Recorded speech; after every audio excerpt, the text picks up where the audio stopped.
Habang naglilista nga pala ako ng mga pa-order ko sa mga katrabaho ko mga kumartes, bigla naman akong kinilig. Dahil biglang nag-chat si Kuya JR at ang sabi nga, order daw siya ng ensaymada natin at saka ng ating chocolava crinkles. Kaya naman ewan ko ba, yung excitement ko tsaka yung kilig ko, sabi ko, wow, grabe, meron tayong pa-order. So, bayaw ko nga pala yun mga kumartes at noong nakaraan nga, nag-order din si Kuya JR ng ensaymada at saka ng chocolava crinkles. Tapos, panibago na ulit yun ngayon. Kaya naman ayan, magre-ready na tayo. Isusuot na natin tong ating pangmalakasang apron. O, diba mga kumartes, ang ganda ng aking apron. Girly-girly ang datingan. So, nakita ko nga lang to sa online at nakyutan nga ako. Ang cute nga nito at bagay na bagay dun sa ating logo. Akala nyo nakadress ako, no? Pero wag ka, apron lang yan. So, dahil hindi pa nga ako nakakabili ng hairnet, ito na lang muna sa club ang gagamitin ko. Syempre, kailangan yan at baka mamaya pagkain nyo ng ensaymada ko biglang may makita kayong buko, nakakahiya naman. Sa totoo lang guys, nahihiya ako magpa-order. Kaya yung ginagawa ko lang is yun talagang gusto nilang umorder. Ayoko kasing namimilit. So iba talaga yung kilig kapag ka meron kang pa-order. Sa totoo lang kasi mga kumartes, kapag kabaguhan ka pa lang na nagbe-bake tapos ang ibibake mo pa is yung chiffon cake na pang ensaymada na ginagawa natin, medyo mahirap siya kapag ka wala kang technique. Meron kasi na tendency yung chiffon cake hindi naalsa. Lalo na pag maghihiwalay kayo ng itlog, yung sa puti at saka sa dilaw. So dapat yung paglalagyan nyo ng puting itlog is hindi siya basa. Yung mixing bowl nyo dapat hindi basa, tapos bawal na bawal siyang malahukan ng dilaw na itlog. So yun talaga yung struggle ko dito kapag ka nagbe-bake ako nitong chiffon cake. So thankful na rin talaga ako, nakabili ako ng stand mixer. Pero kung hand mixer ang gagamitin ko dito, baka hindi ko kayanin. Lalo na kapag ka ang order is sunod-sunod. So nag-preheat na rin ako ng oven para mamaya okay na siya kapag ka isinalang natin. So fast forward, ayan, ito yung unang batch na pa-order ko. At ayun na nga, nagulat ako, biglang nagsunod-sunod yung text sa akin. Kaya nung araw na yan, hindi lang isang salang sa oven yung ginawa ko. Hindi ko na nga namalayan yung oras dyan. At tamang-tama, dumating na nga itong in-order ko na plastic, lagayan itong ating mga sweet treats. Para naman, kunwari, binili nyo din sa SM, charis. Saktong-sakto habang nagbe-bake ako, dumating. So itong in-order ko is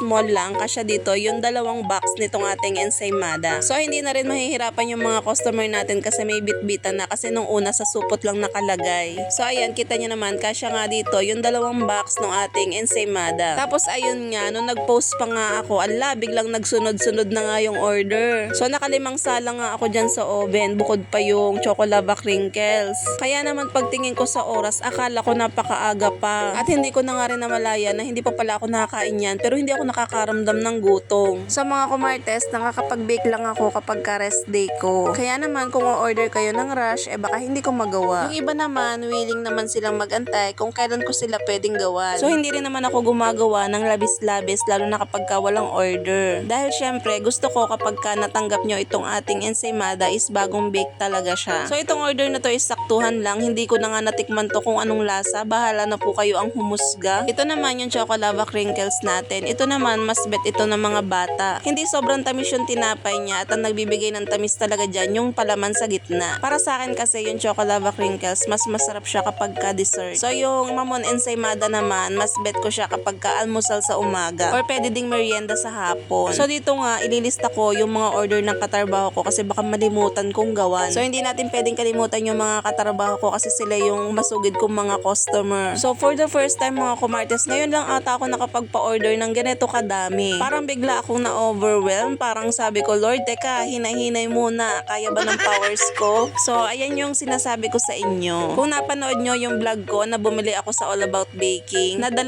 yung kinuha ko na powdered sugar pero isa lang yung pinunch nila. Ibinalik ko, diba? Yun yung sinasabi ko sa inyo. Nasa maliit na bagay, kapag ka hindi ka naging honest, baka bawiin ni Lord yung blessing na ibibigay sa'yo. Ito na nga. Siguro sabi ni Lord, napaka-honest mo naman, bigyan kita ng madaming order. Kaya naman nakakagulantang talaga. Hindi ko rin naman ine-expect na magsusunod-sunod yung order. So syempre, yung in-accept ko lang is yung malalapit sa akin. Syempre, mga kumartes, hindi ko pa kaya magdala sa malayo. So sa ngayon, itong pagbe-bake ko is sideline lang. So hindi pa to kaya kapag ka nag-resign ako kasi kung araw-araw dito kukuhanin ng pangkonsumo namin, hindi rin kaya. Grabe, nakakapagod din pala. Kung titingnan nyo, parang easy-easy lang. Pero dahil ako nga lang mag-isa sa lahat, sa packaging, sa pagluluto, nakakapagod pero masaya kasi gusto ko yung ginagawa ko. So i-deliver na natin siya.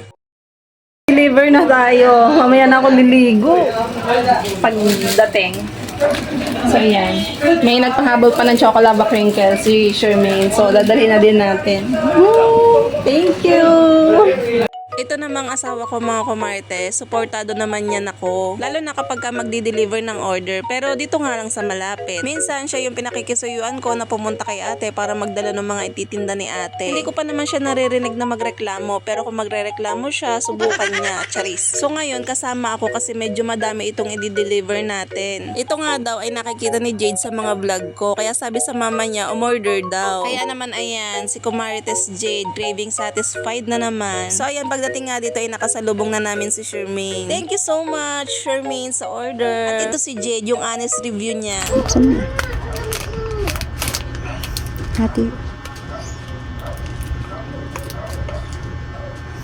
Gagawin ka din. Sarap, mama. Gusto ko pa rin. Ayun lang, mama. Gusto ko pa nito. So, sabi sa inyo, yung chocolate crinkles, mas bet ng mga bata. So, pagkatapos namin sa San Nicolas, dito naman kay Joy kami dumaan. So, kukunin nga daw ng anak ni Grace yung kanilang order. Thank you so much din kay Grace. Ayan, umorder sa atin at nagchat sa akin. Tig-dalawa nga pala sila noong Mamon Ensaymada. So, thank you so much. Hindi ko kayo pinilit ha. Pagkatapos nga pala namin mag-deliver mga kumartes, meron pa tayong gagawin sa bahay. Nag-bake nga pala ulit ako. Pagka-uwi nga namin, naligo lang ako at ayan, nagsalang ulit ako ng 2 salang. Ito naman ay para bukas dahil meron nga palang order si Mayan, yung kapatid ni Brian. Tapos si Tia Siming at saka si Ate Eds. At ayan, kinabukasan, fast forward, bago nga pala kami mamalengke, dadaan na muna namin itong mga order nila. So buti na lang iisang barangay lang din yung pagdideliveran namin kasi nandito lang sila sa iisang compound. So ayan, yung asawa ko na lang yung nag-abot at ayan, through Gcash na lang yung bayad. So natanggap naman ako mga kumartes ng Gcash. So pagkatapos nga dito, kina ate naman kami pupunta kasi yung pinagbentahan kukunin ko naman sa kanya. Tapos meron pa nga pala akong mga box na kukunin sa kanya kasi mukhang yung box na in-order ko hindi aabot. So kailangan ko talaga mag-stock ng ingredients at saka ng mga packaging. Ayoko nang nauubusan. Kaya ako pa naman yung tao na ayoko nang labas ng labas. So pagka uwi nga namin ng bayan mamaya, 2 tray na ng itlog yung bibilhin ko. Kasi yung chiffon cake talaga matakaw yun sa itlog. So pagkatapos namin mag-deliver, kumain muna kami at nag-almusal dito sa Pares. Maaga pa naman ito mga kumarte, siguro mag-aalas 9 pa lang ito ng umaga. So, yun lang mga kumartes. Bye!